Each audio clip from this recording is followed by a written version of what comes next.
So today, we're gonna hike the unpopular but difficult Fall Creek Waterfall Trail in North Georgia.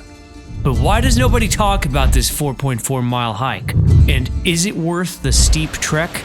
We will find that out. And after that, we unexpectedly stopped by the glorious Burnt Mountain Overlook, then checked out the nearby historic sites of the Marble City, Jasper. Going to some waterfall. What's happening? What's happening now?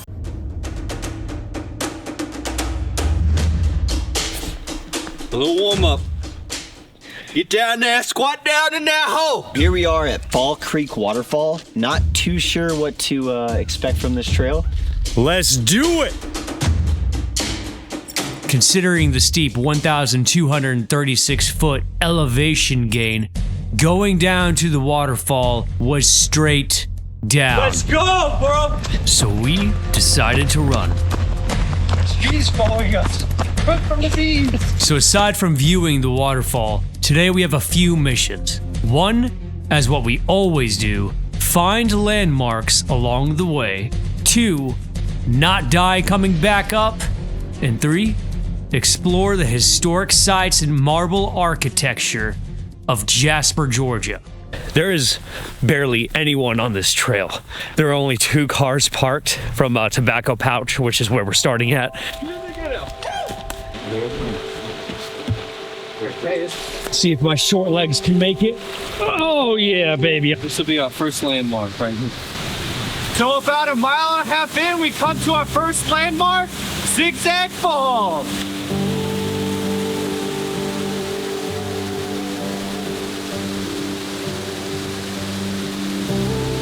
Before the last waterfall, this is truly a nice place to take a quick break. The things Malloy goes through to get a good shot.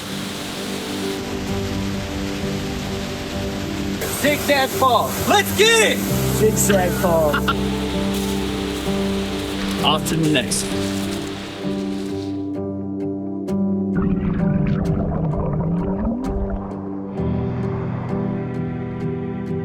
Because of the leafless wintertime, you can see stunning views of the surrounding mountains. And due to the secluded location, it offers a sense of peace and serenity. But we're at a point in the trail where we're alongside the river, so there's a lot of cool little landmarks off to the side. We think we see another one.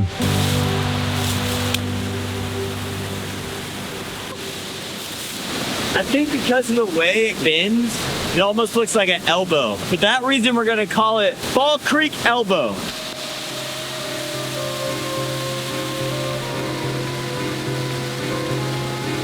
Coming down here is not easy. A very steep embankment, and it's kind of unsafe.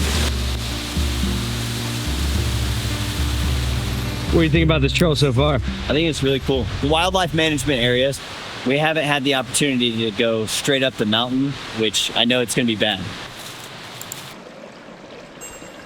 Trees in the way. Tony, watch your head, duck. What? Oh, never mind. That's actually kind of dangerous.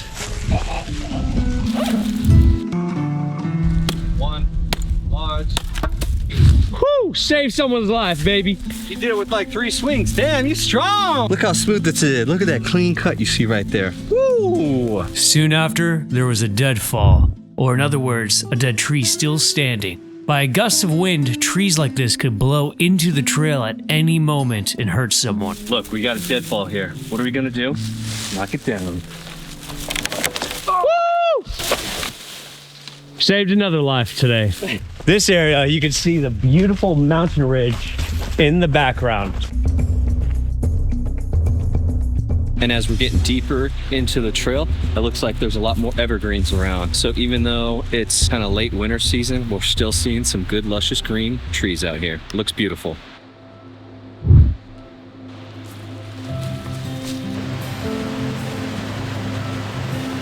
Hey, that's one way to do it.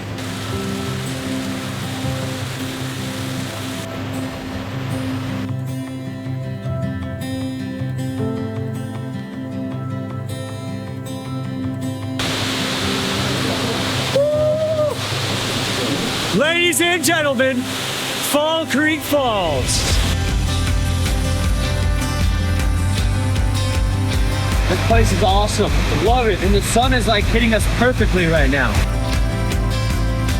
Well, it sucks that this trail only had 2 landmarks before the waterfall, but the falls itself is definitely better than what I was expecting. And it's got like a nice little pool at the bottom, a good area around it where you can kind of like put things up. Compared to our other hikes, I would say it's a more secluded area. There's less people on it. And I'm kind of surprised because the waterfall is pretty amazing. I would definitely make this trip here. It might be due to the fact that it's a higher elevation change than the average hike, which makes it more difficult, but this is definitely worth the travel. Another thing worth mentioning, if it wasn't winter, you could easily play within this little pool area right here, where many waterfalls you don't really have a pool to play in the summertime. This one does.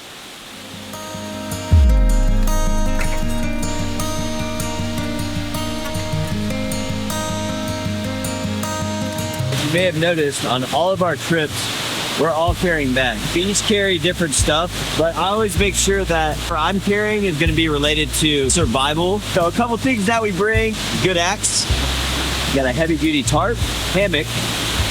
This is pretty cool. A tiny little sleeping bag, a knife sharpener,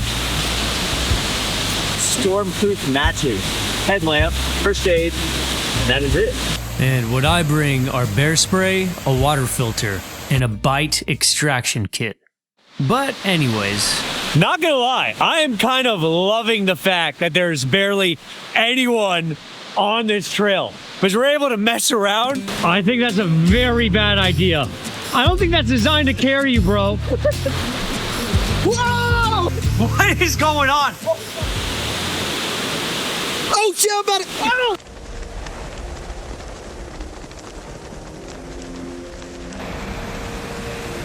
It's like Stairmaster going straight up. Something I enjoy about this hike is that it's challenging, yet doable. Basically, 2.2 miles going straight uphill. Hopefully we can make it to Jasper to see the historic buildings. You want some motivation that keeps you healthy and fit? Go on hikes like this. So I'd say difficulty-wise, like 8 out of 10. For on-trail versus off-trail, it's going to be the same thing in this case. Yeah. But I thought it was extremely difficult. I sweat completely through my shirt. Yeah, and so overall with the scenery, I would rate it a 4 out of 10. The end result is amazing. The waterfall is amazing. Definitely worth going to the spot. And I love the difficulty of the hike, actually. It's a little challenging, but it is doable with getting to that waterfall. You know, not as scenic as some of these other hikes, but the end result, definitely worth it. What I loved the most was how few people that there are on the trail. Now time to go to Jasper, baby. But on our way to Jasper, by complete accident, we ran into Burnt Mountain Overlook.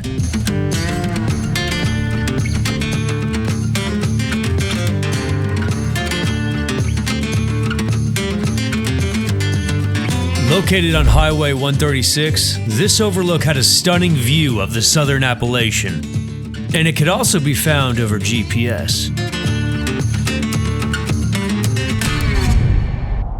Downtown Jasper's looking nice. The city square. We're about to find out what the old mule house is all about.